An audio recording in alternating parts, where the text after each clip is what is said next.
ఇక్కడ 20 ఉన్నాయి సార్. ఒక 300 మీటర్స్ సార్ ఇలా 7 ఉంటాయి.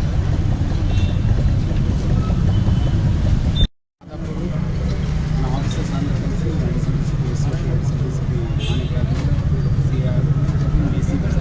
సమస్యాత్మక ప్రాంతమైన కూకట్పల్లి ప్రాంతంలో ముఖ్యంగా ఎక్కడెక్కడ ఈ సెన్సిటివ్ పాయింట్స్ ఉన్నాయో అక్కడ విజిట్ చేసి ఎటువంటి అవాంఛనీయ సంఘటన జరగకుండా బందోబస్తు కూడా ప్లాన్ చేయడం, ప్రజలంతా కూడా నిర్భయంగా స్వేచ్ఛగా వచ్చి ఓటేయాలని చెప్పి నేను కోరుతున్నాను.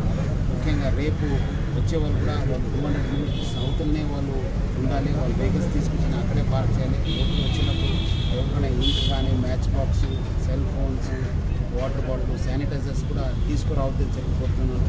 కోవిడ్ సమయంలో అందరూ కూడా కోవిడ్ ప్రోటోకాల్ని పాటిస్తూ ఫిజికల్ డిస్టెన్సింగ్ మెయింటైన్ చేస్తూ శానిటైజేషన్ చేసుకుంటూ ఓటు వేయాలని చెప్పి నేను కోరుతున్నాను. ముఖ్యంగా ప్రజలందరూ కూడా కోరుతున్నాను. మార్నింగ్ 7 o'clock నుంచి ఈవినింగ్ 6 o'clock దాకా ఓటింగ్ పీరియడ్. 6 o'clock ఎవరు లోపల ఉంటారు, కాంపౌండ్ లోపల ఉంటారు, వాళ్ళందరూ కూడా ఓటు వేయడానికి అవకాశం ఇవ్వడం జరుగుతుంది. ప్రజలందరూ కూడా ఎక్కువ శాతంలో వచ్చి ఓటు వేయాలని చెప్పి నేను కోరుతున్నాను. సమస్యాత్మక ప్రాంతాలు ఆల్మోస్ట్ మన దగ్గర దాదాపు 205 సమస్యాత్మక ప్రాంతం అని చెప్పి జీడిగుట్ట, జిగుడుగుట్ట, కేపీహెచ్డి, కూకట్పల్లి, మియాపూర్, రాజేంద్రనగర్, మైలార్తుపల్లి, అక్కడ మనము ఈ యొక్క సెన్సిటివ్ క్రిటికల్ పోలీస్ స్టేషన్ అని చెప్పి మనము గుర్తించడం జరిగింది. సో అక్కడ మనము ఒక ఎస్ఐ స్థాయి నుంచి ఆ ఒక సీరియస్నెస్ బట్టి ఎస్ఐ స్థాయి నుంచి అడిషనల్ డీసీపీ స్థాయి దాకా మనం బందోబస్తు ప్లాన్ చేయడం జరిగింది. దాదాపు 175 రూట్స్ కూడా మొబైల్ ఇవ్వడం జరిగింది.